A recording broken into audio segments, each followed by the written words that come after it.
Hey, what's up, everyone? We are back at it for some NBA, man. It feels like it's been a long time since I did a only NBA video. That's what I get from skipping a Saturday, I guess, or just doing college football and NFL. But feels good to do some NBA again. But before we do that, let's talk about the win we had yesterday and the losses that we had yesterday. We ended up in the even. To be honest, like at least for me, the way I put my money down on these plays, I knew I was okay.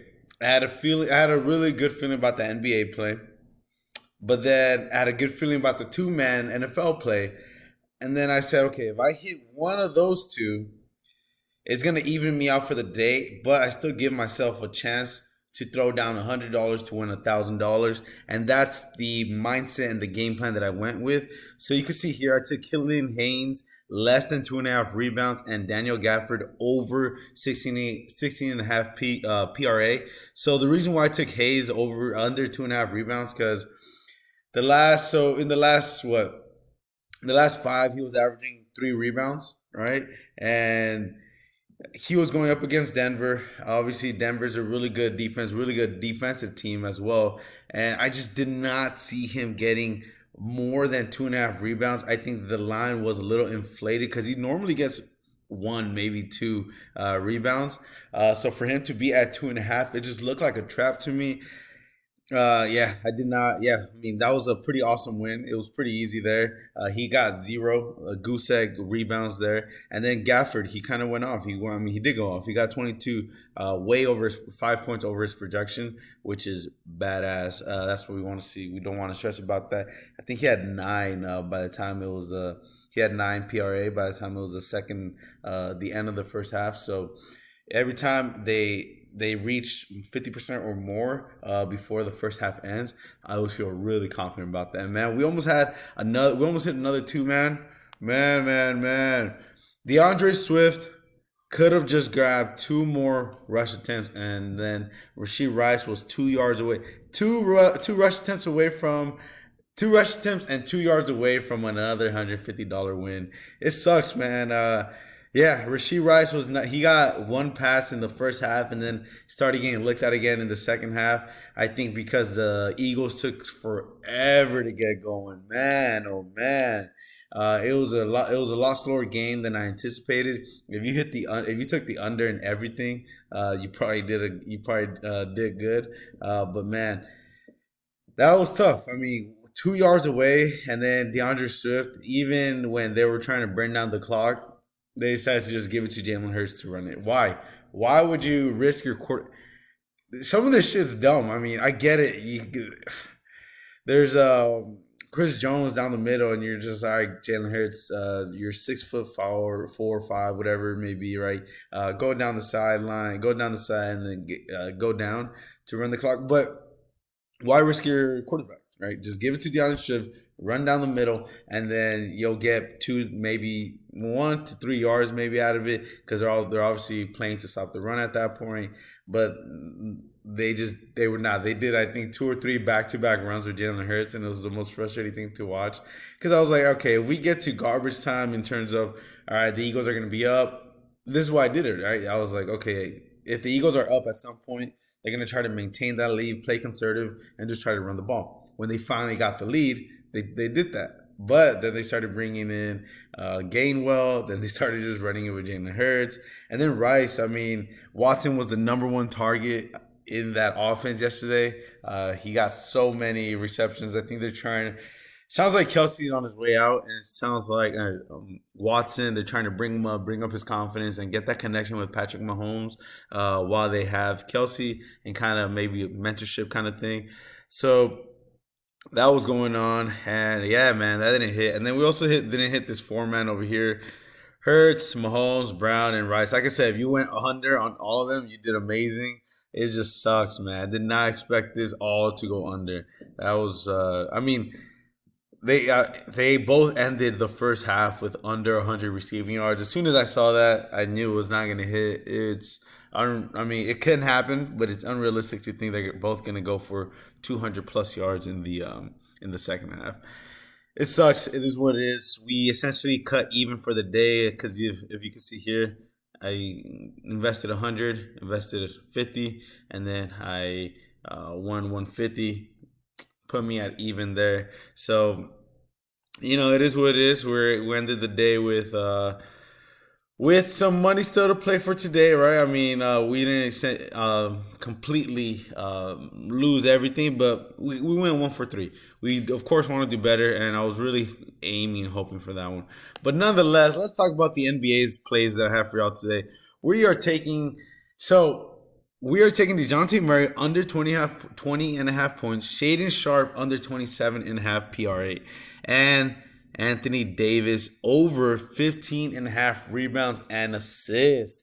So this is interesting because Davis, for some reason, I don't think he likes me. Every time I make a play with him, he ends up doing the opposite. Whether I hit his more, he goes under, and if I hit his under, he goes more. But this time, I do think he's going to hit that more, over 15.5 point rebounds and assists, because the Utah Jazz are having some injuries in the what's it called, in their lineup. So you can see here, right? So Utah Jazz. Walker Kessler is out. Kelly Olynyk is gonna have to go. Is gonna have to sub in. John Collins is gonna be playing up against Anthony Davis, but of course, with the Lakers as well. The Lakers are also dealing with an injury on their starting five. So you can see Vanderbilt is out. Rui's going to come in. James Anthony Davis, expecting him to play. They're always going to be day to day or doubtful, just because they got that veteran rust or whatever, right? So that's why we're going to go ahead and lock in Anthony Davis over 15.5 rebounds and assists, and we're taking Shaden Sharp under 27.5 PRA. They're going up against Phoenix. Phoenix is no pushover. So you can see here, PRA, he's been doing about 24 in his last 5, and he got 12 against OKC. OKC has some good guards, and that's why he went 12. Well, guess what? The Suns also have some good guards, right? So my battery's like turned off for a second. OKC also has, Phoenix also has some really good guards. So every time he plays against good guards, he doesn't do so well. When he plays against guards that aren't that great, then he starts doing a little better. You can see here the guards and the Lakers aren't their stronger suits. Yes, Russell's there. Reeves hasn't been having the best year so far. And then again, 28-26. But then look, against OKC, 12, against Cleveland, 23. And then, he got 32 against Utah. So he's averaging 24 in the last 5. I'm going for him to go under in this one. And then, of course, Murray. Similar situation. We're gonna go ahead and take him under in points. He hasn't hit this over a lot. He's averaging 19. So you could see this kind of as a possible trap game. What's going on there? Possible trap game, but he's been shooting about 40% from the field goal, right? So he's having about 43% field goal percentage recently. So with 40% field goal percentage, you're not gonna get more than 20.5 points. So if he starts shooting above or getting close to that 50, most likely he's probably gonna hit this. But if he stays in the shooting woes that he's at right now, he's gonna stay under there. And this was at minus 115, minus 115 or minus 120 here as well. And then Anthony Davis over 15.5 was at minus 113. So we're gonna go ahead and lock that in. Those three. Right, and then the second card I have for today is John Collins over 8.5 rebounds, because again, going up against the Lakers actually give up a lot of rebounds to their opponents. So definitely look for John Collins to get over 8.5 rebounds there. And he's actually been doing extremely well grabbing those rebounds. So look at that. He's averaging 9.6 in his last 5, 12, 14, 10 in his last 3, which is crazy. So definitely look for him to get this. Now, look, if we're gonna go to the where's the Utah depth chart. John Collins, right? He's gonna have to be, play a lot better, especially with Walker out. So look for him to definitely get more than 8.5 rebounds, or more than 9 rebounds. Now, I would say this: if you want to take him, where is it? No, I don't want that. If you want to take him over 9.5 rebounds and assists, you could definitely. Oh wait, what happened there? My bad. What is going on?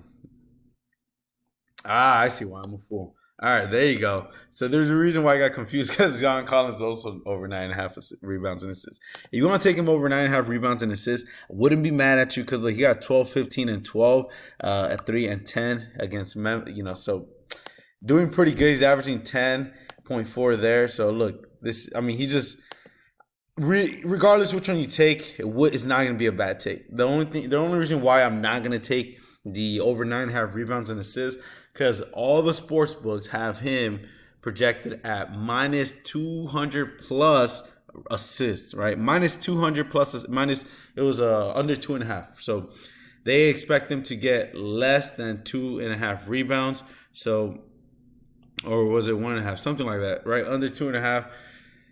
So they don't expect him to get a lot of assists. I said rebounds. They don't expect him to get a lot of assists this game, but it's definitely possible. So, if you want that security, rebounds and assists is definitely a lot safer, right? You would go more on there, but regardless, I think he's gonna get about 9 to 10 rebounds. The only reason why I'm not taking rebounds and assists because I can see a I could see him get 9 rebounds, 0 assists, right? 9 rebounds, 0 assists, and that would just kill this play. And I don't see him getting 2 to 3 assists. Maybe he'll get one, but if he gets 2 to 3 assists, then obviously this is gonna hit over, tremendously. But I don't see that happening. They wouldn't put the under 2.5 at minus 200 plus, right? Because they don't want to lose their money. So I'm gonna take his over 8.5 rebounds there. I really like that. And then Jarrett Allen. Jarrett, look at this one. I'm surprised this one wasn't a lot higher. I hope it's not a trap, but man, Jarrett Allen under 22.5 points and rebounds. Like he hasn't hit this in his last five. And he's going up against Philly, who is one of the best teams in defending centers. So under 22.5 points, rebounds, and assists, or points and rebounds for Jarrett Allen seems like an automatic lock here. So what I'm gonna do is I'm actually gonna go ahead and lock in 50 for Jarrett Allen, right? So we're gonna do 50 to win 150 there.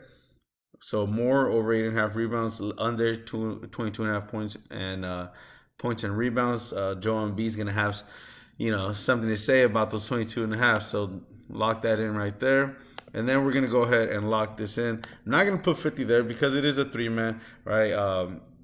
We're gonna go ahead 10 to win 150. The reason why I feel a lot more confident in this, because this was about minus 130. This was about minus 125. So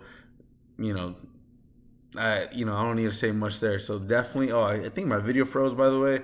So if it did, I apologize. But continue looking, continue listening to what I'm saying, and then we're gonna lock in this player here, 10 to win $50. Right? You essentially, if you win that, it'll help you bring that up, or you could do 20 to win 100. Right?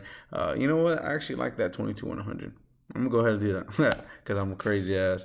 20 to win 100 right there. All right, everyone. Those are the plays for today. Make sure you lock them in. We went 1 for 3 yesterday. Let's go 2 for 2 today. Make sure you go on my winnable. I'm gonna play some plays on, put some plays on there as well. Maybe I'm gonna try to put some on the free one, but definitely gonna put some on the $10 pay subscription. I got some pay. I'm gonna go work out right now, and then I got some patients to take care of. But I'm definitely going to try to send more plays out. I got some good ones for that Phoenix game. For that Philly game. So definitely be on the lookout for that. If you haven't signed up for Winnable, what are you doing? The link is going to be down below. Make sure you sign up because, look, not everyone has a chance to watch my YouTube. At least if once I place the plays, I put that on the Winnable, whether free or pay subscription, whatever you want to do, you're at least going to get a text sent to you. So the way Winnable works, if you don't know yet, is essentially you sign up with the link down below. And then once you sign up with your phone number, every time I put a play in, you're going to get a text message with a screenshot of that play so that you could just copy and paste. That's it. That's all you have to do, right? It's as simple as that. I love Winnable. It doesn't get any easier than that. It's like your friend that's sending you a play, right? All right, everyone. Those are the plays for today. Make sure you lock in. I'm already locked in. Take care and have a great day. I'll see y'all when we're a little bit richer.